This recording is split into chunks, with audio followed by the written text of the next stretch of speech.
Okay, today in ECAT MDCAT lecture, I am going to discuss about the first year chemistry, that is chapter 1, Introduction to Fundamental Concept of Chemistry. और उसका first lecture आज मैं deliver करने जा रहा हूँ। Second year chemistry तो हम चला ही रहे हैं साथ साथ, ठीक है, वो मंडे ट्यूसडे में चला रहा हूँ।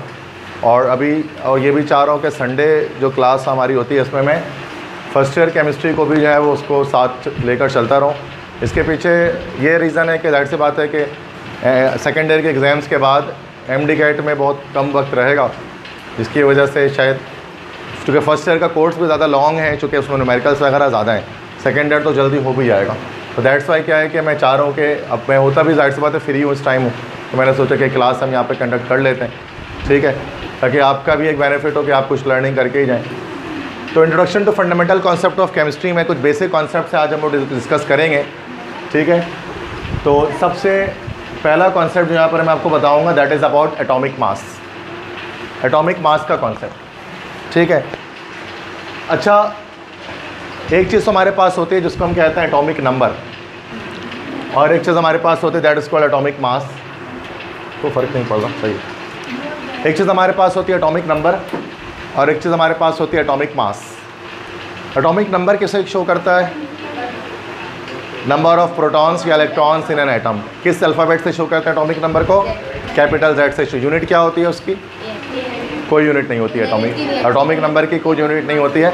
और होल नंबर में होता है कि फ्रैक्शंस में होता है? होल नंबर में होता है। ये एटॉमिक नंबर की कैरेक्टरिस्टिक्स हैं, ठीक है, जो 9th क्लास से हम पढ़ते हुए आते हैं। नेक्स्ट एक चीज़ होती है मास नंबर।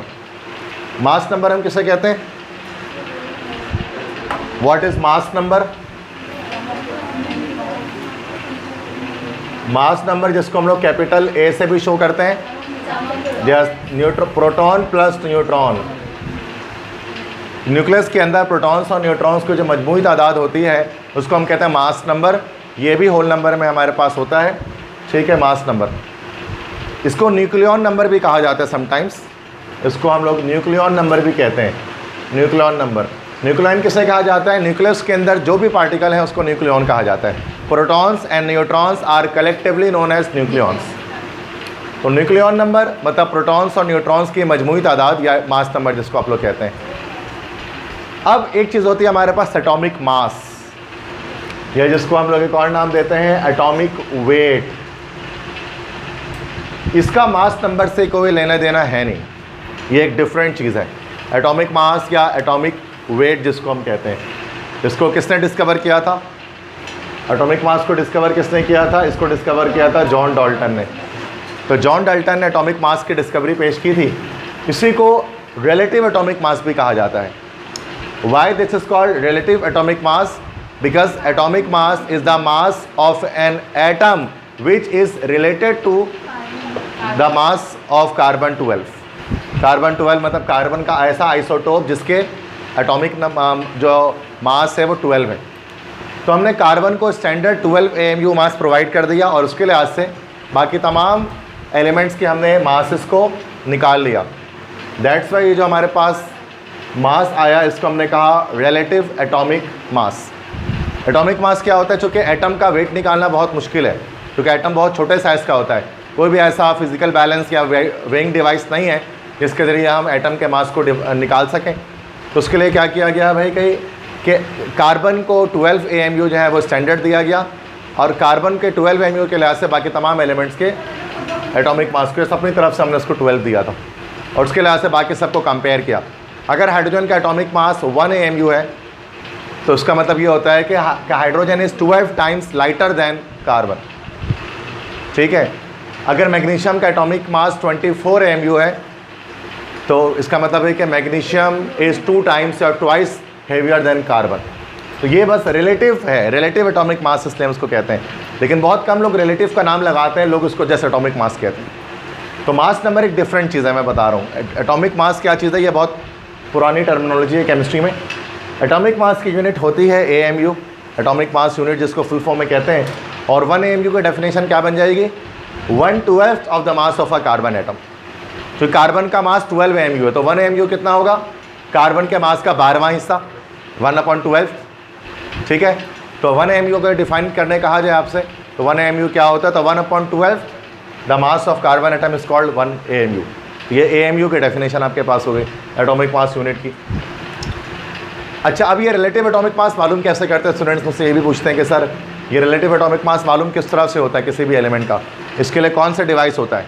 क्योंकि ये मैं इंटर बोर्ड का लेक्चर आपको जो करा रहा हूँ इस वक्त, तो मैंने स्टार्टिंग में आपको यहाँ पर जो है वो शो किया है कि I am following Sindh board plus Punjab board plus federal board, line by line follow कर रहा हूँ तीनों बुक्स को। आप कोई भी बुक जाकर पढ़िएगा, सारी बातें आपको मिल जाएंगी जो मैं आज बता रहा हूँ आपको। मतलब ज़रूरत नहीं है पढ़ने की, फिर भी आप जाकर देखिएगा तो आपको ये सारी चीज़ें लेक्चर में मिल जाएंगे। ये इंटर का लेक्चर नॉर्मली फर्स्ट रहेगा, मैं आपको नहीं दे रहा, वो आसान होता है, ये थोड़ा मुश्किल लेक्चर है आज का, ठीक है। तो रिलेटिव एटॉमिक मास कैसे मालूम करते हैं? By using a mass spectrometer. एक डिवाइस हमारे पास होती है, उसको मास स्पेक्ट्रोमीटर कहते हैं, जिसके थ्रू एटॉमिक मास को कैलकुलेट किया जाता है, ठीक है, किसी भी सब्सटेंस के, किसी भी एलिमेंट के। और तो ये हमारे मैंने एक डायग्राम यहाँ पर शो किया है, that is actually the completely ये पंजाब टेक्स्ट की बुक में बना हुआ है। कंप्लीट ये मास जो है वो स्पेक्ट्रोमीटर है, जो काफ़ी एक बड़ी डिवाइस होती है, जिसके अंदर हम जो है वो क्या कर रहे होते हैं, एटॉमिक मास को कैलकुलेट कर रहे होते हैं। अब आपको डायग्राम तो जाहिर सी बात है आपसे आस्क नहीं करेंगे पेपर में, ना आपसे बनाने को कहा जाएगा, क्योंकि आप थ्योरी के एग्जाम तो होते नहीं, MCQs करेंगे जस्ट। बस आपको याद रखना है कि इस सब्सटेंस को, कोई भी सब्सटेंस, कोई भी एलिमेंट जिसका एटॉमिक मास आपको कैलकुलेट करना है, इसको जब स्पेक्ट्रोमीटर में इंट्रोड्यूस किया जाता है तो वेपर स्टेट में इंट्रोड्यूस किया जाता है। वेपर स्टेट मतलब उसको वेपराइज करते हैं पहले, भले वो सॉलिड ही क्यों ना हो। जैसे अगर तो आयरन है, अब आयरन के एटॉमिक मास को कैलकुलेट करना है तो आयरन को पहले वेपराइज किया जाएगा। वेपराइज मतलब उसके वेपर्स बनाए जाएंगे, उसको गैस फॉर्म में कन्वर्ट किया जाएगा। तो उसके बाद और जो प्रेशर होगा, उन गैसेस का वेपर्स बन जाएंगे, तो वेपर का एक प्रेशर होता है, वेपर प्रेशर, वो बहुत थोड़ा होगा। वो कितना होगा? 10⁻⁻6 से 10⁻⁷ टोर तक। नॉर्मली आपको पता है 760 टोर होता है, तो 10⁻⁻6 से 10⁻⁷ टोर तक इतने रिड्यूस प्रेशर पर वेपर्स। यहाँ पर पूरी एक मशीन होती है, इसके थ्रू हम क्या करते हैं कि वैक्यूम पंप यहाँ लगा होता है जो प्रेशर को रिड्यूस कर रहा होता है इस पूरी मशीन में। तो वो एक बड़ा कॉम्प्लेक्स से काम इसका है, जो कि हमें फ़िलहाल एप्टीट्यूड के लिहाज से हमारे ये फ़ायदेमंद नहीं है। लेकिन एटलीस्ट याद क्या करना है आपको? याद ये रखना है कि रिलेटिव एटॉमिक मास को आपको मास स्पेक्ट्रोमीटर के थ्रू उसको कैलकुलेट किया जाता है, और मास स्पेक्ट्रोमीटर में जो हम सब्सटेंस डालते हैं वेपर स्टेट में डालते हैं, और उस वेपर का प्रेशर क्वाइट लो होता है, 10⁻⁻6 से -7। अब कैसे होता है ये डिटेल लॉन्ग क्वेश्चन है ये, जो एप्टीट्यूड के लिए काम नहीं आएगा। क्लियर है? यहाँ तक बात समझ आ रही है? एटॉमिक मास किस तरह कैलकुलेट करता है मास स्पेक्ट्रोमीटर से,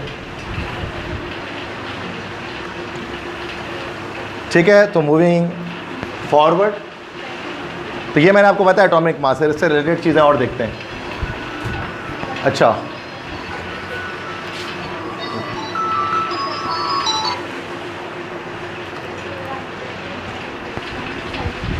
ठीक है, आइसोटोप्स, इससे रिलेटेड हमारे पास एक टॉपिक आइसोटोप्स का है, वो देखते हैं। आइसोटोप्स के बारे में आप सब जानते हैं, same atomic number different atomic mass are called isotopes. मैंने आइसोटोन और आइसोबार भी आपको इससे पहले बताया हुआ है, याद है आपको? ठीक है, सेकेंड ईयर के लेक्चर्स में। आइसोटोप्स के बारे में डेफिनेशन में कहीं नहीं लिखा, जो कि बहुत ईजी सी बात है। डेफिनेशन के अलावा बात याद रखें कि the phenomena of isotopy was discovered by Soddy. तो सोडी नाम का जो है वो साइंटिस्ट था, सोडी, जिसने क्या किया था, आइसोटोप्स के फिनोमेना को, आइसोटोपी को डिस्कवर किया था। ये पंजाब टेक्स्ट है, इस साइंटिस्ट का नाम पंजाब टेक्स्ट है, तभी बोल रहा हूँ, आ सकता है, ठीक है। हाँ, आ सकते हैं, आते हैं, ठीक है। और ख़ास तौर पे वो नाम जो हमारे सिंध बोर्ड हमें नहीं बता रहा, बट पंजाब टेक्स्ट बता रहा है, तो वो नाम तो ज़्यादा में होने चाहिए। तो सिंध बोर्ड में कहीं नहीं लिखा हुआ आइसोटोप का फिनोमेना किसने बताया, तो ये साइंटिस्ट सोडी है जिन्होंने बताया। ओके, ठीक है, देखते हैं। तो हमारे पास आइसोटोप्स टोटल हमारे पास कितने हैं? 280 डिफरेंट आइसोटोप्स हैं नेचर में जो अकर करते हैं, जो नेचुरली एग्जिस्ट करते हैं। जैसे हाइड्रोजन के 3 हैं, प्रोटियम, ड्यूटियम, ट्रीटियम, ठीक है। बिल्कुल इस तरह से टोटल आइसोटोप्स की तादाद तमाम पीरियोडिक टेबल में एलिमेंट्स तो 118 हैं, 118 हैं, लेकिन इन सबके आइसोटोप्स भी तो हैं। आइसोटोप्स का मिला लिया जाए तो टोटल 280 आइसोटोप्स हो जाते हैं। एलिमेंट्स 118 हैं और आइसोटोप्स टोटल 280 हैं, 280 डिफरेंट आइसोटोप्स हैं। ये नंबर याद रखें। सबसे ज़्यादा आइसोटोप किसके हैं भाई? टिन के, ठीक है। 11 आइसोटोप्स जो है वो टिन के मौजूद हैं। नो, नॉट एलोट्रोप्स की बात नहीं कर रहा मैं, आइसोटोप्स की बात कर रहा हूँ, ठीक है। टिन के वैसे कुछ किताबों में 10 लिखा हुआ है, कुछ में 11, पंजाब टेक्स्ट उसको 11 कहती है, तो 11 आइसोटोप्स हम इसको याद रखेंगे, ठीक है। 11 आइसोटोप टिन के हैं, सबसे ज़्यादा है, मैक्सिमम आइसोटोप्स हैं। इससे कम बाकी हाइड्रोजन के 3 है, ऑक्सीजन के 3 है, कार्बन के 3 है, सबके अलग अलग होता है। 3 का याद रखें जिसका सबसे ज़्यादा है। कुछ एलिमेंट्स ऐसे हैं जिनके सिर्फ मोनो आइसोटोपिक फॉर्म में होते हैं, जिनका सिर्फ एक ही आइसोटोप है, जिनके एक ही एटॉमिक मास वाला पॉसिबल है, दूसरा और एटॉमिक मास वाला पॉसिबल नहीं है, उनको मोनो आइसोटोपिक एलिमेंट कहते हैं। वो कौन कौन से हैं? Fluorine, gold. अच्छा, सीजियम का जो मामला है कि जो वो आप, मुझे आवाज़ आ रही है कहीं से कि जब इंटरनेट पे आप सर्च करेंगे तो वहाँ सीजियम के बारे में लिखा हुआ है कि सीजियम हैज़ मोस्ट आइसोटोप 32, 36। लेकिन हमारी पंजाब टेक्स्ट जो है ना वो टिन के मैक्सिमम बता रही है 11। हम तो जाहिर सी बात है कि हम MD कैट के अंदर भी कोर्स बाउंडेड है, फेडरल, पंजाब और सिंध कोर्स बाउंडेड है, उसमें भी हम गूगल बाउंडेड नहीं है। नहीं, 11 है उसमें, तो केमिस्ट्री की बात कर रहा हूँ, 11 है, ठीक है। तो मैक्सिमम 11 आइसोटोप है। अब वैसे सीजियम सबसे मैक्सिमम बताएगा गूगल, आपको सही बता रहे हो, बट बुक में नहीं है, ठीक है। तो इसमें भी हम फिर बता रहे हो कोर्स बाउंडेड ही है भाई। पाकिस्तान में इंसान कोर्स बाउंडेड ही रहता है, गूगल बाउंडेड कभी नहीं हो सकते आप। हर जगह पर आपको कोर्स से ही मदद लेनी पड़ेगी, पर उसमें गलत भी लिखा हुआ तो उसका सही है, क्योंकि वो थोड़ा सा आउटडेटेड हो जाता है, ठीक है। अब पंजाब टेक्स्ट भी हर साल चेंज नहीं होती है, तो उसमें भी चेंज होने में 5 साल लग जाते हैं, 6 साल लग जाते हैं, तो उसमें भी टाइम लगता है। गूगल लेकिन रोज़ाना चेंज हो रहा होता है। आज अगर कोई चेंजिंग आएंगे तो कल गूगल में वो आ जाएगा, लेकिन हमारी कोर्स में ऐसा नहीं हो सकता, ठीक है। टिन के 11 आइसोटोप है, फ्लोरीन, गोल्ड, आर्सेनिक, आयोडीन। ये मोनो आइसोटोपिक एलिमेंट्स हैं। मोनो आइसोटोपिक से हमारा इनके सिर्फ सिंगल एक आइसोटोप है, एक से ज़्यादा नहीं हो सकता। फ्लोरीन 19 होता है सिर्फ, 19 के अलावा और फ्लोरीन आपको नहीं मिलेगा, ठीक है। अच्छा, elements of odd atomic number possess 2 isotope. हर वो एलिमेंट जिसके ऑड एटॉमिक नंबर है 1, 3, 5, 7, उसके जो है वो हमारे पास 2 आइसोटोप्स एग्जिस्ट करेंगे, ऑड नंबर वाले। जो ऑड नंबर जिसके एटॉमिक नंबर ऑड में है, ठीक है, उसके सिर्फ 2 ही आइसोटोप एग्जिस्ट करते हैं। जैसे जिसका 3 है, 5 है, 7 है, 9 है, 11 है, जैसे सोडियम में उसके 2 आइसोटोप एग्जिस्ट करते हैं। ऑड नंबर वाले, एटॉमिक नंबर वाले के सिर्फ 2 ही आइसोटोप एग्जिस्ट करते हैं। और इवन नंबर के जो आइसोटोप्स हैं उनके लार्जर नंबर ऑफ आइसोटोप्स होते हैं, उनके आइसोटोप्स की तादाद ज़्यादा होती है, ठीक है। जैसे कि जब हम बात कर लें कार्बन 6 है, इवन नंबर है तो उसके आइसोटोप ज़्यादा है, 2 से ज़्यादा है। ऑक्सीजन है 8, इवन नंबर है तो उसके 2 से ज़्यादा है। यूरेनियम 92, इवन नंबर है तो उसके 2 से ज़्यादा है। तो जो ऑड नंबर के आइसोटोप, ऑड नंबर के एलिमेंट्स होते हैं ना, जिनका एटॉमिक नंबर ऑड में होता है, उनके सिर्फ 2 आइसोटोप होंगे, और जिनके इवन में होंगे उनके ग्रेटर देन 2 और 2 से ज़्यादा large number of isotopes exist करेंगे। बात समझ में आ गई?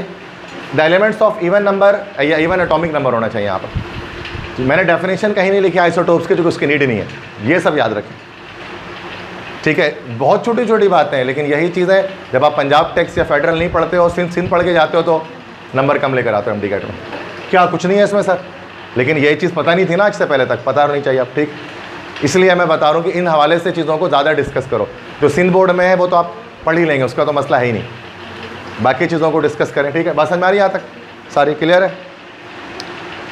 अभी आगे न्यूमेरिकल्स की तरफ भी आएंगे इस तरह से, ठीक है। अच्छा, एक चीज़ होती है एवरेज एटॉमिक मास। अभी मैंने आपको एटॉमिक मास बताया 2 तरह के होता है, रिलेटिव एटॉमिक मास जो कार्बन से रिलेट करके, और एक होता है एवरेज एटॉमिक मास। एवरेज एटॉमिक मास किससे कहते हैं बच्चों? अभी आइसोटोप क्यों बताया, अब इसकी कहानी बता रहा हूँ। क्योंकि एक एलिमेंट के एक से ज़्यादा एटॉमिक मास वाले भी पॉसिबल होते हैं। जैसे क्लोरीन है, क्लोरीन आपके पास सिर्फ 37 वाला नहीं है, मतलब 37 के 35 वाला नहीं है, बल्कि और भी हमारे पास। जैसे हाइड्रोजन है, हाइड्रोजन हमारे पास सिर्फ 1 एटॉमिक मास वाला नहीं है, 2 वाला भी है, 3 वाला भी है। अब कार्बन है, कार्बन 12 भी है, कार्बन 13 भी है, कार्बन 14 भी है। इस तरह ऑक्सीजन है, ऑक्सीजन 16 भी है, ऑक्सीजन 17 भी, ऑक्सीजन 18 भी है। अब एक ही एलिमेंट के इतने सारे जो आइसोटोप्स हैं, तो हम क्या करते हैं, उन आइसोटोप्स का एवरेज ले लेते हैं, उनके एटॉमिक मासेस का। तो फिर जो आता है हमारे पास उस एलिमेंट का, वो एवरेज एटॉमिक मास आता है। एक एलिमेंट के जितने भी आइसोटोप पॉसिबल हैं, उन तमाम आइसोटोप्स का एवरेज ले लो, उनके एटॉमिक मासेस का। तो हमारे पास जो आंसर आया वो क्या है? एवरेज एटॉमिक मास। तो रिलेटिव एटॉमिक मास वो हर एलिमेंट की अलग अलग होती है कार्बन से कंपेयर करके, और एवरेज एटॉमिक मास एक ही एलिमेंट के जितने आइसोटोप पॉसिबल हैं उनका एवरेज। क्लियर? अब एक एग्जाम्पल इसमें है पंजाब टेक्स्ट में, तो उसी को दिखा रहा हूँ। A sample of neon is found to consist, एक सैंपल दिया जा रहा है नियॉन का, नियॉन गैस का, 3 आइसोटोप्स है नियॉन के। देखो नियॉन का एटॉमिक नंबर 10 है, इवन नंबर है तो देखो 3 आइसोटोप, 2 से ज़्यादा पॉसिबल है। 20 वाला भी है, 21 वाला भी है, 22 वाला भी है। इन द परसेंटेजेस ऑफ, अब परसेंटेज कितने हैं, 90.92, 0.26, 8.82 रिस्पेक्टिवली, तीनों की परसेंटेजेस दे दी जा रही हैं। Calculate the fractional atomic mass या average atomic, fractional atomic mass भी कह सकते हैं, या average atomic mass of neon.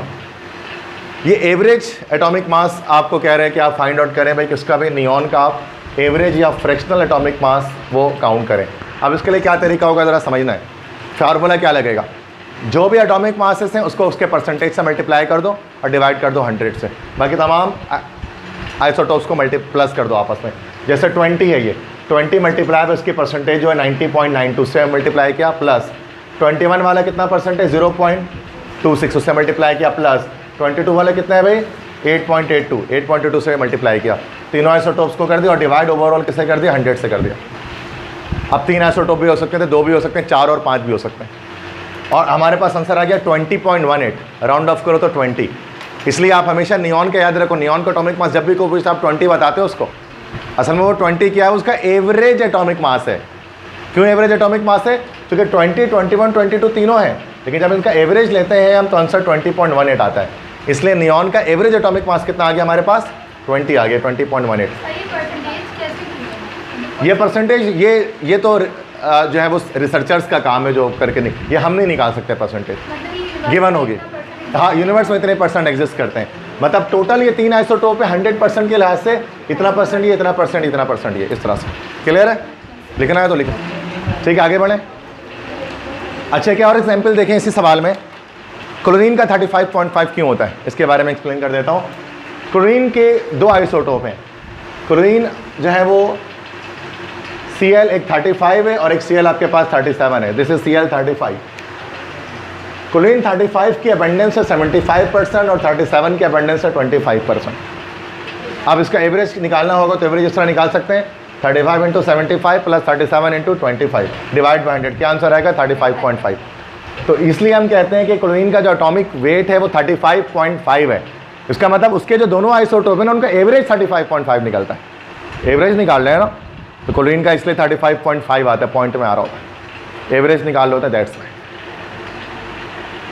Queues हैं यहाँ पर, UHS के MCQs दिखा रहा हूँ यहाँ पर मैं आपको फिलहाल, ठीक है, सिंध बोर्ड के आखिरी में भी आएंगे। UHS थोड़ा सा मैं इसको रीड कर लूँगा, ठीक है, चूँकि मैंने कॉपी से डायरेक्ट वो किया है, कट किया है। UHS जो है वो दैट इज़ ये एक इदारा है जो कि पंजाब में MD कैट ले रहा होता है, पंजाब टेक्स के थ्रू। शुरू में आपको पता है सिंध MD कैट अलग होता था, पंजाब MD कैट अलग होता था। लास्ट ईयर से ऐसा हुआ कि NMD कैट चला, कंप्लीट पाकिस्तान का एक ही। तो हमें इसलिए क्या होता है कि आप पंजाब, हम सिर्फ सिंध के MD कैट को नहीं देख सकते, हमें पंजाब के MD कैट को भी देखना होता है कि उनके क्वेश्चंस कैसे थे, तो आप उनके क्वेश्चंस देखते हैं। First while finding the relative atomic mass which of the following standard is used to compare the mass of chlorine. किसको स्टैंडर्ड बनाते हैं, neon 12, carbon 13, nucleon number carbon 12। Simple है यार, कार्बन 12 को स्टैंडर्ड बनाते हैं, ठीक है, होता है, आसान भी आता है, हर चीज़ मुश्किल ही नहीं होती है। नेक्स्ट है hydrogen burns in chlorine to produce hydrogen chloride, मतलब हाइड्रोजन क्लोरीन से रिएक्शन करके HCl बनाता है। The ratio of masses of reactants in chemical reaction, ratio बताना है रिएक्टेंट्स का कितना होगा, दोनों रिएक्टेंट्स का H2 और Cl2 का, ठीक है। देखें ये कितना है भाई 2 है और ये हो जाएगा 71। अगर हम कट करेंगे दोनों को तो 2 1s are 2 और ये कितना आ जाएगा 35.5 आ जाएगा ना, हाफ, एक ही 2 से टेबल से कट कर देता हूँ, 1:35.5, तो इसी ऑप्शन करेक्ट है। तो रेशियो पूछ रहे थे रिएक्टेंट्स के मासेस का, तो रेशियो 1:35.5 का है, ऐसे है ना रिएक्टेंट्स के। ये MCQs देख लें इस तरह के, अगर आ जाए तो किस तरह से सॉल्व करते हैं, रेशियो पूछा जाए तो उसका 2 हो गया, उसका 71 हो गया, डिवाइड कर दिया 2 के टेबल से, 2 1s are 2 और 35.5। किसी और रिएक्शन का करना हो तो इसी तरह से कर सकते हैं। रेशियो बोला तो हमें एक नंबर से काट के सिंपलेस्ट वैल्यू तक पहुंचाना पड़ेगा, ठीक है। तो ये 2013 में ये सवाल आया था, ये पास पेपर ही मैं सारे कोशिश करता हूँ निकालूँ, अपनी तरफ से क्वेश्चंस नहीं डालता। तो 2019 में जो आया कि the average atomic mass of boron is 10.8, average atomic mass boron के 10.8 है, ये दिया हुआ है average. It has 2 isotopes, 2 isotope हैं उसके। अब रिलेटिव एटॉमिक मासेस दे रहे हैं, एक का 10 एक का 11 है रेस्पेक्टिवली।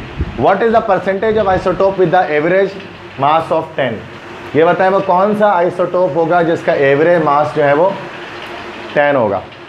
अच्छा यहाँ पर हाँ परसेंटेज बतानी है, इस बार चेंज है, एवरेज तो दे दिया ना इसने। देखो फॉर्मूला के लिहाज से एवरेज एटॉमिक मास 10.8 दे दिया, 10.8 बराबर हो गया किसके? अब एक बोरॉन कौन सा है भाई? 10 है, 10 वाला है, 10 को मल्टीप्लाई कर दे, 10 की परसेंटेज कितनी है? व्हाट इज़ द, नहीं है ना परसेंटेजेस, ठीक है। अच्छा और 11 की परसेंटेज फिर कितनी है?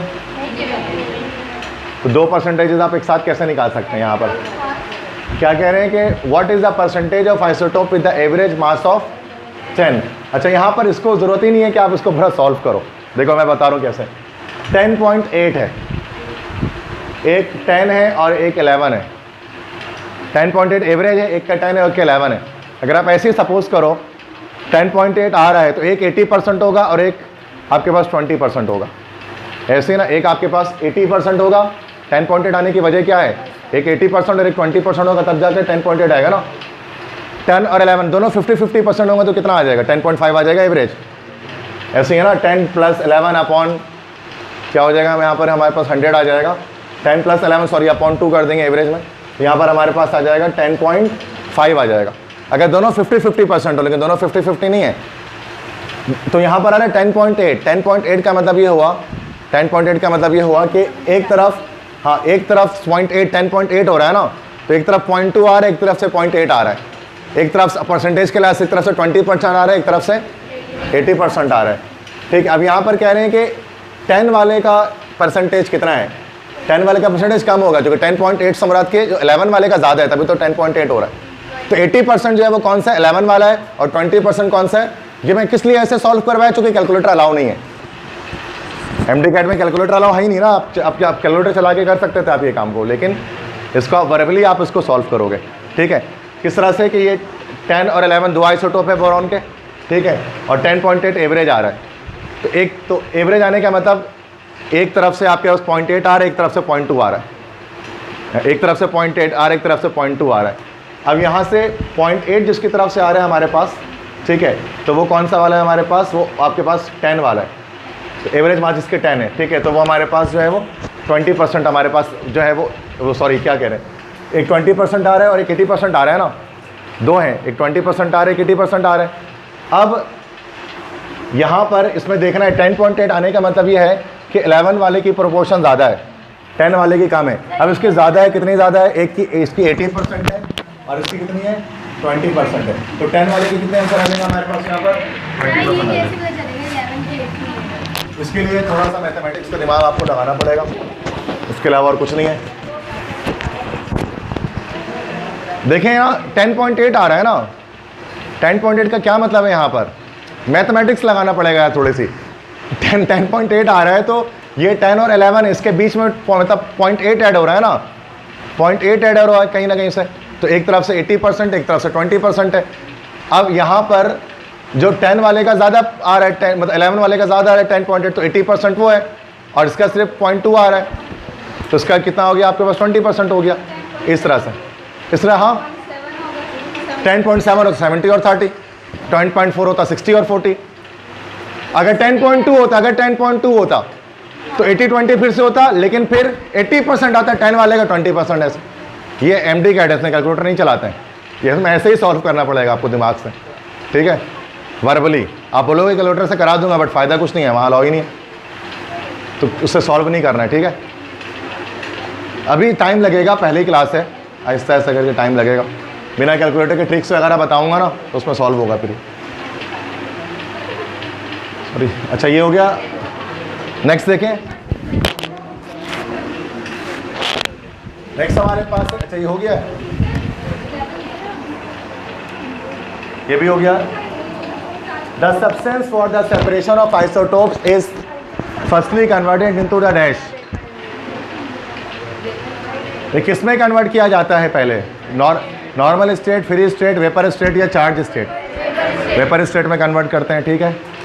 तो ये तो अभी रट्टा वाला है एमसीक्यूज है। With the help of spectral data given calculate the mass of neon and encircle the best option. ये तो अभी हमने किया है, मास निकाला है इसका 20.18 आएगा। ठीक है, तो भाई एमसीक्यूज में आया हुआ तो 2015 में। 2009 में आया क्या है, during isotopic analysis the pressure of vapours in ion maintain in ionic ionization chamber in mass spectrometer. क्या आप बताया था 10 की पावर -7 और -6, तो क्या होना चाहिए था इसमें अराउंड 10 की पावर -7 होना चाहिए। 6 और 7 के सिर्फ ये नहीं हो सकता। हाँ -3 शायद ये, तो ये अराउंड इसके है, डायरेक्ट ये भी नहीं लिख सकते आप, क्योंकि 6 भी हो सकता है और 7 भी, दोनों के बीच में रख सकते हैं। अच्छा, नेक्स्ट इसके बाद हमारे पास है परसेंटेज ऑफ एलिमेंट। एलिमेंट्स के परसेंटेजेस, एक कंपाउंड दिया जाता है पंजाब बोर्ड में और कहा जाता है कि भाई इसमें बताइए कि परसेंटेज कितना निकलेगा इस कंपाउंड का। तो परसेंटेज ऑफ एलिमेंट अगर आपको निकालना हो तो उसका क्या फॉर्मूला है, mass of element in the compound divide by mass of compound multiply by 100। तो आप परसेंटेज निकाल सकते हैं। मिसाल के तौर पे एक एसजीओ में मुश्किल सवाल है, आसान सवाल कर लेते हैं। Percentage of carbon in C2H6, ये ईकेट में भी आता है कि बताएं कार्बन की परसेंटेज C2H6 में कितनी होगी ईथेन के अंदर।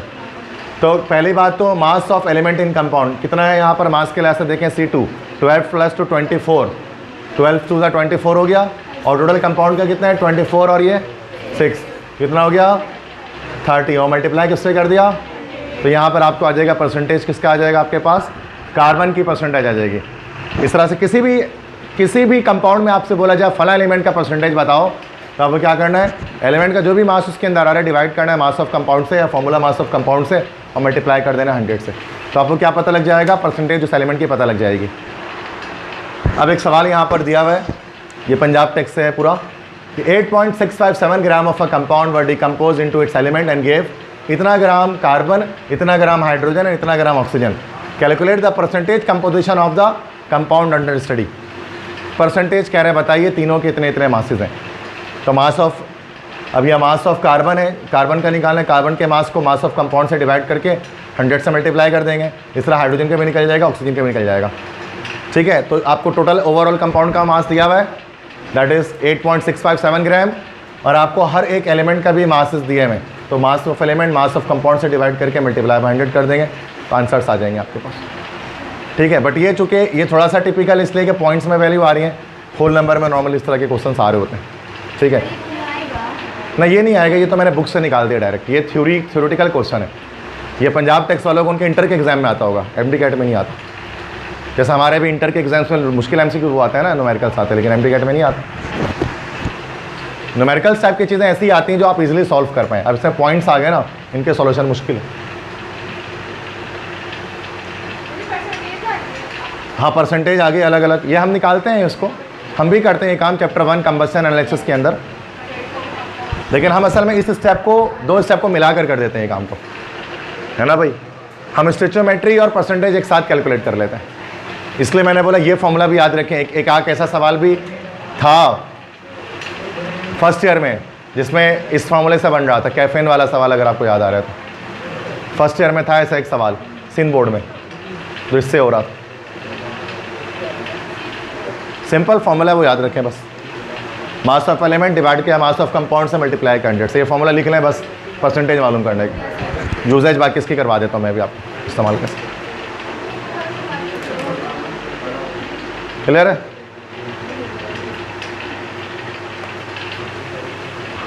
अच्छा, एक चीज़ हमारे पास होती है एम्पिरिकल फार्मूला, जिसको हम लोग कौन नाम देते हैं, क्या कहते हैं, सिंपलेस्ट फार्मूला। एम्पिरिकल फार्मूला क्या करता है भाई, ये आपको रिलेटिव नंबर ऑफ एटम्स बताता है कि कितने रिलेटिव नंबर ऑफ एटम्स हैं, रेशो बताता है एटम्स का किसी कंपाउंड के अंदर। अगर C6H12 वो 6 है तो उसका क्या निकल जाएगा एम्पिरिकल फार्मूला, CH2O निकल जाएगा। तो बहुत बेसिक बात है, आप जानते हैं। हर एलिमेंट का जरूरी नहीं है कि एम्पिरिकल फार्मूला हो, हर कंपाउंड का जरूरी नहीं है कि एम्पिरिकल फार्मूला हो। अब जैसे C12H22O11, क्या इसका एम्पिरिकल फार्मूला पॉसिबल है? इसका पॉसिबल नहीं है, because you can not divide all this 3 number by single digit. तो ये इसका एम्पिरिकल फार्मूला भी यही है शुगर का, और मॉलिक्यूलर फार्मूला भी सक्रोज का यही है। कुछ के होते हैं, अच्छा ये बताओ NaC, अगर एक कंपाउंड में लिखता हूँ NaCl, ये बताओ कि ये मॉलिक्यूलर फॉर्मूला है कि एम्पिरिकल फॉर्मूला है? याद रखिएगा, आयनिक कंपाउंड्स जो होते हैं ना, आयनिक कंपाउंड्स के हमेशा हमेशा एम्पिरिकल फॉर्मूला होते हैं, इनके कभी भी मॉलिक्यूलर फॉर्मूला नहीं होता। इनका हमेशा एम्पिरिकल फॉर्मूला ही लिखा जाता है, इसलिए आयनिक कंपाउंड का कभी ज़िंदगी में आप एम्पिरिकल फॉर्मूला नहीं निकाल सकते। कोई भी आप कंपाउंड उठाओ, कभी सोचो ना MgCO3 उठाओ, MgSO4 उठाओ, CaCO3 उठाओ, कोई भी आयनिक कंपाउंड उठाओ, NaCl उठाओ, MgCl2 उठाओ, KNO3 ले लो, MgO ले लो, Mg3N2 ले लो, ज़िंदगी में कभी भी आप इसका एम्पिरिकल नहीं निकाल सकते। कभी सोचा ऐसा? आयनिक कंपाउंड का कभी भी आप एम्पिरिकल निकाल ही नहीं पाओगे। निकलता है क्या इनमें से किसी का? आप और सोचो, वजह क्या है? चूंकि पहले ही एम्पिरिकल होते हैं ये। नमक का मेन फार्मूला ये है नहीं है, NaCl नमक का फार्मूला होता नहीं है। कि नमक का मॉलिक्यूलर फार्मूला पता है क्या होता है? अगर नमक अगर आप देखोगे तो नमक क्यूबिकल क्रिस्टल लैटिस में होता है, चैप्टर 2 में पढ़ेंगे, फर्स्ट ईयर में। क्यूबिकल होता है, 4 सोडियम और 4 क्लोरीन होता है अलग अलग जगहों पर। तो इसका फार्मूला होता है Na4Cl4। This is the molecular formula of sodium chloride. 4 chlorine और 4 सोडियम से मिलकर एक यूनिट सेल बनता है। ये हुआ ना, मॉलिक्यूल जैसे होते हैं, तो इसका क्रिस्टल फार्मूला ये। लेकिन हम क्या करते हैं, इस 4 और 4 को कट करके हम एम्पिरिकल निकाल के NaCl लिख रहे होते हैं। तो NaCl is the empirical formula. बहुत कम बच्चे ये जानते हैं, बच्चों को लगता है मॉलिक्यूलर फार्मूला है NaCl का। ऐसा नहीं है, ये एक बहुत बेसिक कॉन्सेप्ट है जिसमें लैग करते हैं बच्चे। ठीक, असला हर आयनिक कंपाउंड का हम डायरेक्ट एम्पिरिकल निकालते हैं, क्योंकि वो क्रिस्टल होता है ना बना हुआ, उसके लास्ट में एम्पिरिकल फार्मूला निकल रहा होता है। क्योंकि उसमें यूनिफॉर्म एक अरेंजमेंट होती है, 4 4 6 6 8 8 ऐसे करके लगे होते हैं। क्यूबिकल हो, टेट्रागोनल हो, रोम्बिकल हो, सब में ऐसे ही हो रहा होता है, सातों क्रिस्टल सिस्टम के अंदर। तो एम्पिरिकल फार्मूला आपको क्या बताता है? रिलेटिव नंबर ऑफ एटम्स बताता है किसी भी मॉलिक्यूलर फार्मूला के अंदर। तो जैसे कि एक न्यूमेरिकल्स हम सॉल्व करते हैं, एस्कॉर्बिक एसिड, विटामिन C जिसको कहा जाता है एस्कॉर्बिक एसिड, इसमें 40.92% कार्बन है, इतना परसेंट हाइड्रोजन है और 54.5% ऑक्सीजन है। What is the empirical formula of the ascorbic acid? Empirical formula बताना है। तो बच्चे, एम्पिरिकल अगर परसेंटेज दिया जाए और परसेंटेज से एम्पिरिकल फार्मूला तक जाना हो तो आपको जस्ट 2 काम करना पड़ेगा। पहला मोल रेशो और सिंपलेस्ट मोल रेशो, और आ जाएगा एम्पिरिकल फार्मूला सामने आपको। ऐसे ही होता है, परसेंटेज दिया हुआ है, मोल रेशो निकालना है, सिंपलेस्ट मोल रेशो निकालना है। अच्छा, पंजाब टेक्स्ट में इनको नेम अलग अलग दिए जाते हैं। जिसको हम मोल रेशो कह रहे होते हैं ना, पंजाब टेक्स्ट में उसको ग्राम एटम्स कहा जा रहा होता है, नंबर ऑफ ग्राम एटम्स। हम जिसको सिंपलेस्ट मोल रेशो कहते हैं ना, mole ratio divide by least mole ratio, उसको पंजाब टेक्स्ट में एटॉमिक रेशो कहा जाता है। तो जब आप एप्टीट्यूड की बुक सॉल्व करोगे ना, तो वहाँ पर चैप्टर 1 में ग्राम एटम्स और एटॉमिक रेशोज ये सब लिखा हुआ होगा, तो इसमें परेशान नहीं होना, एक ही बात है। अच्छा, क्या फार्मूला है मोल रेशो निकालने का? परसेंटेज डिवाइड बाय एटॉमिक मास। और सिंपलेस्ट मोल रेशो निकालने का क्या फार्मूला है? Mole ratio divide by least mole ratio. निकल जाएगा। देखो, अब कार्बन की निकालनी है तो 40.92 डिवाइड बाय 12, तो कार्बन का मोल रेशो आ जाएगा। हाइड्रोजन का निकालना है तो 4.58 डिवाइड बाय 1। इसका ऑक्सीजन का निकालना है, दिस इज 54.5 डिवाइड बाय 16। तो ये आ जाएगा इसके मोल रेशोस। ठीक है। अच्छा, इसमें ये तो आ जाएगा 4.58 ही आ जाएगा। ठीक है। अच्छा, ये चूँकि बुक का न्यूमेरिकल नहीं है, ये MCQs नहीं है, ये बुक का एक क्वेश्चन है, तो उसमें आप कैलकुलेटर यूज़ कर सकते हैं फिलहाल, क्योंकि ये बुक का क्वेश्चन है। ठीक है, तो इसको आप यूज़ कर सकते हैं। इसको फिलहाल अभी हम फिलहाल कॉन्सेप्ट जनरेट करते हैं। रैपिड मैथमेटिक्स आगे मैं आपको बताऊंगा किस तरह किया जाता है, तो फिर हम करेंगे उसको। वो अभी तो मैं थोड़ी देर पहले किया, तुम लोग सब दिमाग ख़राब तुम लोगों का हो रहा था बोरोन वाले में। मैंने बोला कैलकुलेटर चलाओ फिलहाल आज के लिए माफ़ करते हैं, लेकिन आगे से मैं बना कर दूंगा कैलकुलेटर यूज़ करने पर, क्योंकि बोर्ड में मिलेगा नहीं, फ़ायदा नहीं है MD कैट में। कैट वालों को ND में तो अलाउ है, ND वाले चला सकते हैं। इंजीनियरिंग वाला है जितना मर्जी कैलकुलेटर चलाए, मेडिकल वालों को बनाए। अदीबा खुश हो गए।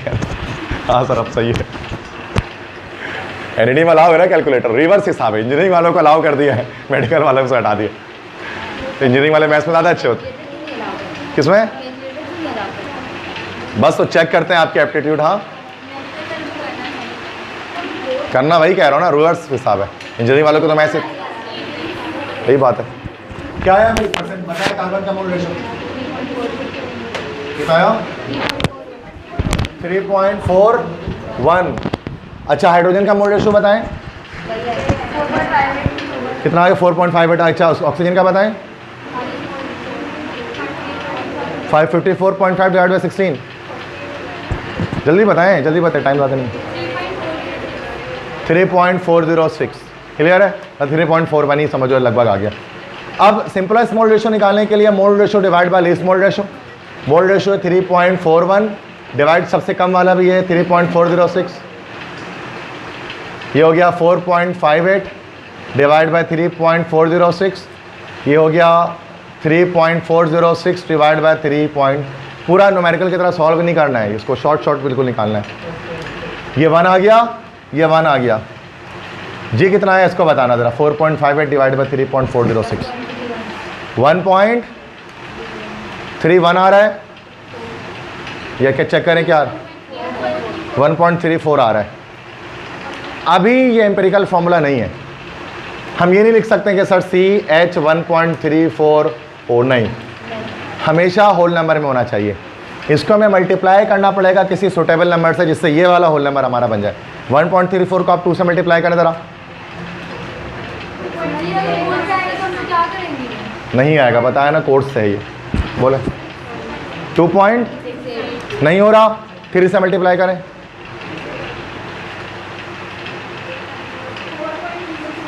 4.04 आ गया।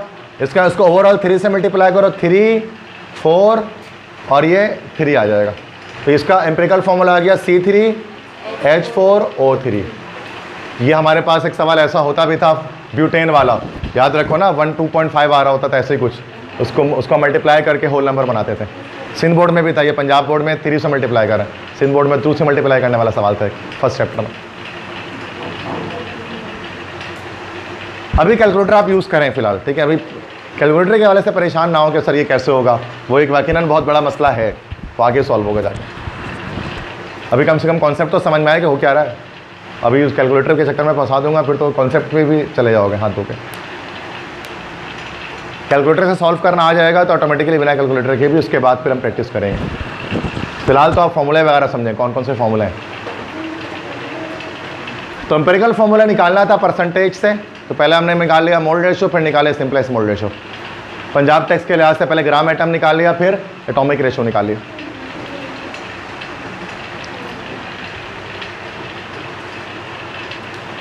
ठीक है, डन।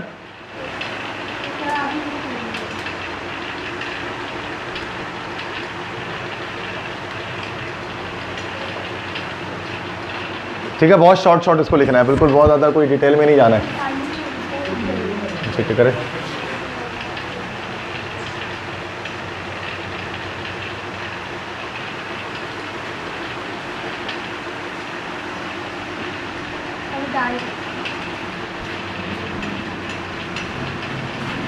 अच्छा, एम्पिरिकल फार्मूला प्रैक्टिकली कैसे मालूम किया जाता है? अच्छा, एम्पिरिकल फार्मूला अभी तो मैंने बताया परसेंटेज, अगर आपको पता हो तो। अब कभी कभार परसेंटेज के थ्रू नहीं मालूम किया जाता। अब होते सिंध बोर्ड में क्या होता है कि हमें बता दिया जाता है कि एक ऑर्गेनिक कंपाउंड की कंबस्शन करवा रहे हैं और उस कंबस्शन के नतीजे में इतना कार्बन डाइऑक्साइड, इतना वाटर बन रहा है। तो आप बताइए कि क्या एम्पिरिकल फार्मूला, क्या मॉलिक्यूलर फार्मूला। तो वो कंबस्शन एनालिसिस कहलाता था। अब उसके लिए हमारे पास कंबस्शन एनालिसिस के लिए पूरा एक अपरेटस होता है। तो अपरेटस की डायग्राम मैंने यहाँ दिखाई है, क्योंकि फर्स्ट ईयर में सिंध बोर्ड हमें नहीं बताता वो किसके थ्रू ये काम किया जाता है। तो ये एक मशीन होती है जिसमें हम यहाँ पर हाइड्रोकार्बन इस वेसल के अंदर इस सैंपल जो है वो इंजेक्ट करते हैं, फिर वहाँ पर उसकी कंबस्शन होती है। जब कंबस्शन होती है तो उसका हम गुजारते हैं, ये पाइप लगी हुई है, पाइप से गुजारते हैं। इसके अंदर होता है मैग्नीशियम परक्लोरेट, ये परक्लोरेट आइन है, परक्लोरिक है ना, ClO4, क्योंकि मैग्नीशियम परक्लोरेट है। ये क्या करता है, वाटर को एब्जॉर्ब कर लेता है, H2O को, जितना भी H2 होता है उसको एब्जॉर्ब कर लेता है। हाइग्रोस्कोपिक है शायद कोई ये कंपाउंड, ये तो हाइग्रोस्कोपिक कंपाउंड है। वाटर, ये वाटर एब्जॉर्बर, ये वाटर को एब्जॉर्ब कर लेता है, जितना भी वाटर होता है सब एब्जॉर्ब कर लेता है। तो उसका पहले से कोई मास होता होगा, इतना मास बढ़ चुका होता है, हम उसके लिहाज से बताते हैं कितना वाटर बना है।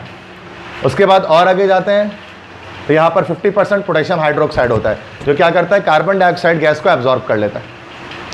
तो यहाँ से फिर हम उसकी वेट चेक करके बता देते हैं कार्बन डाइऑक्साइड कितना mg एब्जॉर्ब हुआ, कितना इस कंबस्टन से प्रोड्यूस हुआ है, और फाइनली फिर आगे वो सब्सटेंस आ जाते हैं जो एब्जॉर्ब नहीं हुआ है, वो फर्दर आखिरी चैम्बर में आ जाते हैं।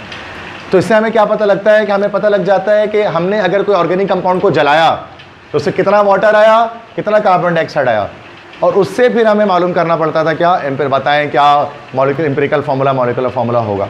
तो इस मशीन से उसका अंदाज़ा होता था, जो आता था थैलाइन ग्लाइकोल इस कंबस्टन की गई है, इतना ग्राम ये बना, इतना ग्राम ये बना। तो ये है, तो वाटर एब्जॉर्बर यहाँ मैग्नीशियम परक्लोरेट से हो रहा है, और CO2 कौन ऑब्जॉर्व कर रहा है, 50% KOH ऑब्जॉर्व कर रहा है। बस ये चीज़ में याद रखने की बात है कंबस्टन एनालिसिस के लिए। मैं चाह रहा हूँ आपका कॉन्फिडेंस डेवलप बिल्डअप हो कि आपको लगे कि आप सारी चीज़ें कर रहे हैं, कंप्लीट कवर कर रहे हैं। ठीक है, मुश्किल होगा, जाहिर सी बात है। पोटेशियम हाइड्रोक्साइड है, 50% से मुराद यहाँ 50% इसकी कंसंट्रेशन है, कंसंट्रेशन परसेंटेज कंपोजिशन है इसकी। 50% वाटर है, 50% KOH, इसका मतलब ये होता है। जैसे फॉर्मल्डिहाइड पढ़ा ना कि formalin is the 40% solution of formaldehyde, तो 40% क्या, 40% फॉर्मल्डिहाइड, 60% वाटर। परसेंटेज कंपोजिशन कहलाती है, चैप्टर 7 में पढ़ाऊंगा उसको मैं, फर्स्ट ईयर के। तो ये सब आसान चीज़ें नहीं थी, 10 दिन में नहीं कर पाते आप ये सेकेंड ईयर के बाद, टाइम लगता है इसमें। बोलने की बात थी कि वो हो जाएगा। देखिए सिंध बोर्ड से तो चलो मैं करा भी दूँ, लेकिन पंजाब टैक्स की वजह से मैं 10 दिन में नहीं करा सकता फर्स्ट ईयर का complete course.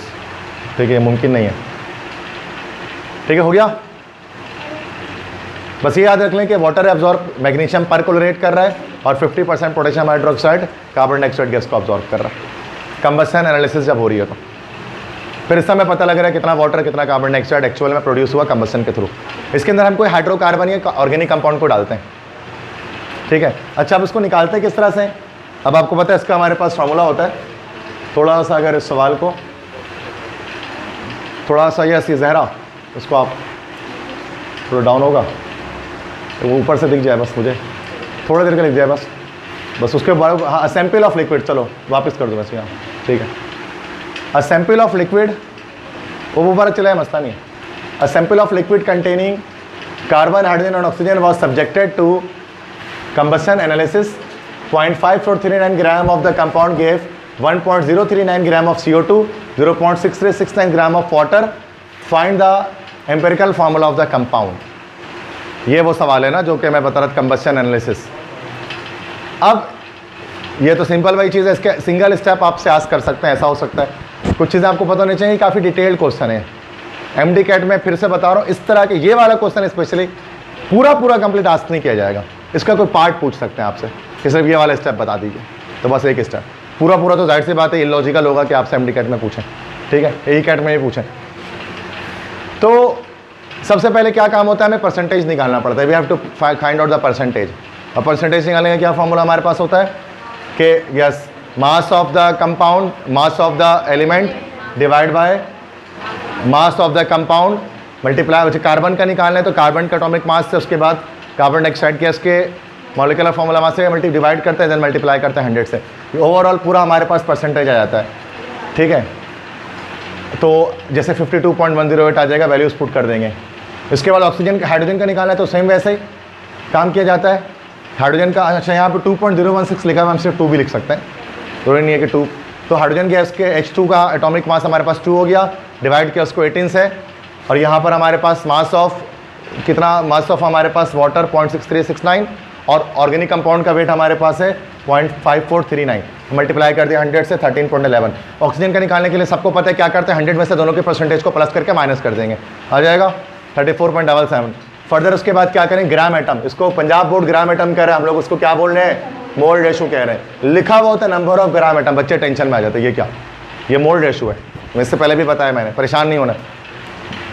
Percentage divide by atomic mass, percentage divide by atomic mass, percentage divide by atomic mass, आ जाएंगे तीनों के मेल रेशोस, कार्बन के, हाइड्रोजन के, ऑक्सीजन के। उसके बाद क्या, एटॉमिक रेशो, जिसको हम लोग क्या बोल रहे हैं, simplest mole ratio. Mole ratio divide by least mole ratio, mole ratio divide by least, सबसे कम वाला कौन सा है, 2.17, उससे डिवाइड कर दिया तो 2, 6 और 1 आ गया, तो C2H6O, ये एम्पिरिकल फॉर्मूला आ गया। अगर इससे आगे आपको मॉलिक्यूलर फॉर्मूला भी मालूम करने कह देता, फिर इसमें डेटा मिसिंग है। यहाँ पर क्या चाहिए होता है डेटा में, और मॉलिक्यूलर फॉर्मूला मास चाहिए होता। फिर n निकालते हैं उसके लिए, n इक्वल टू n की इसके बराबर है MFM डिवाइड बाय EFM। उसके बाद n निकल जाता, फिर हम इसको n से मल्टीप्लाई करके निकाल लेते हैं। ठीक है, अभी आगे क्वेश्चन इस तरह के भी आएंगे। बात समझ में आ रही है वाले क्या चीज़ है? ठीक है, तो ये रिवाइज किया मैंने जस्ट, हमारे सिन बोर्ड में भी होता है एग्जैक्टली सेम ऐसा ही होता है। मॉलिक्यूलर फॉर्मूला बताते हैं actual number of atom in a molecule, वो रिलेटिव बताते हैं, एक्चुअल बताता है, पता है ना? ये सिंपल सी चीज़ है। आगे बढ़ते हैं, एक MCQ ज़रा सॉल्व करते हैं इसमें। द फार्मूला 2018 में आया था ये पंजाब में, कि the formula which shows the simplest whole number ratio for the atoms of different element in a compound. कौन सा फॉर्मूला है वो? सिंपलेस्ट रेशियो शो कर रहा है जो, एम्पिरिकल फॉर्मूला होगा, सी ऑप्शन, इजी। नेक्स्ट देखें, an organic compound consisting of carbon, hydrogen and oxygen was subjected to combustion analysis. Combustion analysis की गई है और इतना ग्राम इस कंपाउंड का दे रहा है, इतना ग्राम कार्बन, इतना ग्राम वाटर वेपर। तो पूछ तो लिया आपसे भाई, करना पड़ेगा। क्या क्या करना पड़ेगा? सबसे पहले परसेंटेज, उसके बाद मोल रेशो, उसके बाद सिंपलेस्ट मोल रेशो, फिर आपके पास आएगा। हो जाएगा ये वाला MCQ, खुद सॉल्व कर लोगे ना इसको। अभी नहीं करा रहा सॉल्व, फिलहाल तो पता लगेगा कैसे होगा ये। क्लियर है? ठीक है। अच्छा, इसमें एक और चीज़ बताऊँ मैं आपको, तो बहुत जल्दी कि ये तो B ऑप्शन तो हो ही नहीं सकता, ये सल्फर है, और ये C भी नहीं हो सकता, तो A और B में से कोई एक होगा, CH3 हो और या फिर CH4 हो, ऐसे होगा ना कुछ, दो में से कोई एक हो सकता है, A या B, A या D, तो उसमें से निकालना पड़ेगा आपको, वो करके निकलेगा। वाटर वेपर पानी है ना, H2O है, वाटर वेपर में वाटर ही होता है। नेक्स्ट MCQ देखो, compound has an empirical formula CH, क्या है ये, और Cl क्या लिखा हुआ है? 2 मान लें, चलो मान लेते, डाइक्लोरोइथेन होगा, मान लेते। मॉलिक्यूलर फॉर्मूला इज 99 ग्राम, 99 आ रहा है इसका, 71 प्लस 12 प्लस 2 कितना आ रहा है?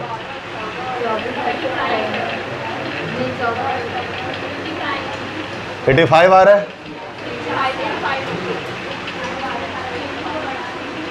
तो अच्छा, एम्पिरिकल क्या है ना, सही सही, क्या पता मॉलिक्यूलर, ठीक है, सही हो सकता है चेंजिंग हो उसमें, ठीक है। 99 ग्राम पर mole. Identify the compound, compound identify करने, तो उसके लिए क्या करेंगे? ये मॉलिक्यूलर फॉर्मूला, इसका एम्पिरिकल निकालेंगे।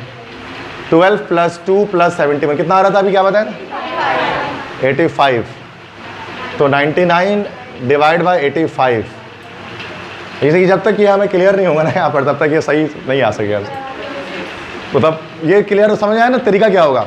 इससे n आ जाएगा, n आ जाएगा, तो n से क्या करेंगे, इसको मल्टीप्लाई कर देंगे तो हमें मॉलिक्यूलर फॉर्मूला आ जाएगा। हो जाएगा नहीं वाला? यहाँ मुझे पता नहीं है क्या है, बिला वजह फिर गलत आएगा तो तुम परेशान हो जाओगे। 1.16 आ रहा है, और तो 1 तो इसका वो नहीं होगा, इसका तो 1 तो नहीं है ना, कम से कम 2 या 3 या 4 इस तरह का होल नंबर में n आता है, तो ये नहीं हो सकता। तो यहाँ थोड़ा सा मिसप्रिंट हो गया, उसको छोड़ दो। आसान सवाल है, वरना सवाल में मसला नहीं, आप जानते हैं इजी क्वेश्चन है ना, वो मसला नहीं होता तो कर लेते, आंसर निकाल लेते। घर पे तो मैंने देखा तो शायद ब्लर हो गया थोड़ा ये। चलो, polymer of simplest formula CH2 has, ये simplest formula empirical formula CH2 है, हैज़ द मोलर मास, इसका मॉलिक्यूलर मास है 28,000 ग्राम पर मोल। ये बच्चों ग्राम पर मोल AMU ही होता है, मास अपॉन मॉलिक्यूलर मास ना, ठीक है। इट्स मॉलिक्यूलर फार्मूला, इसका मॉलिक्यूलर फार्मूला क्या होगा? CH2 सिंपलेस्ट फार्मूला है, और ये उसका क्या है? मॉलिक्यूलर मास है। मोलर मास है या मॉलिक्यूलर मास है? आपसे पूछ रहे हैं मॉलिक्यूलर फार्मूला बताओ। यस, तो क्या करेंगे भाई, 28,000 है, डिवाइड किससे कर देंगे भाई? AFM 12 प्लस 2 तो 14, 14, और डायरेक्ट होगा, ठीक है। अब कैलकुलेटर नहीं चलाना है।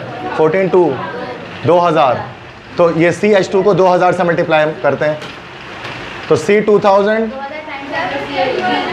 या 2000। अच्छा, आंसर किस तरह से? 2000 times of set empirical formula. सही है, सही है, डी ऑप्शन है। सवाल देखने में मुश्किल लग रहा था, कैलकुलेटर के बिना हो जाएगा। ठीक है, अभी रुक जाए, 2 मिनट रुके, 5 मिनट में हो जाएगा। समझ गए? नेक्स्ट सवाल देखें। An organic compound has empirical formula C2H3O, या क्या है? C3H3O।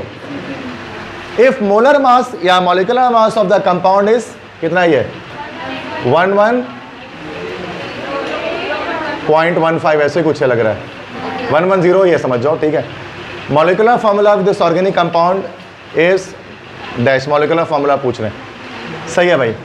क्या कह रहे हैं, मॉलिक्यूलर मास दिया हुआ है, एम्पिरिकल निकाल लेंगे, n की वैल्यू आएगी, मल्टीप्लाई कर देंगे उससे, तो हमारे पास कोई ना कोई मॉलिक्यूलर फार्मूला आ जाएगा, हो जाएगा। ये सिंपल है, डेटा पता लग गया कैसे बनेगा तो नो इशू। अच्छा, इसके बाद हमारे पास मोल के कॉन्सेप्ट होंगे, तो वो मोल के कॉन्सेप्ट अभी नहीं बता रहा, फिलहाल नेक्स्ट टाइम में बताऊंगा। तो अभी मैंने आपको जो है वो एटॉमिक मास, टाइम हो गया ना, बहुत जल्दी हो जाता है, फर्स्ट टाइम में टाइम बहुत जल्दी निकलता है, क्योंकि वो इंगेजमेंट वाली चीज़ है ना, ये इसमें मरा रहे होते हैं तो टाइम पता नहीं लगता। तो पहले बात सुनो, फर्स्ट चीज़, पहली चीज़ आज हमने डिस्कस किया है मैंने आपके सामने, एटॉमिक मास क्या होता है, रिलेटिव एटॉमिक मास, एवरेज एटॉमिक मास क्या होता है, आइसोटोप्स क्या होते हैं,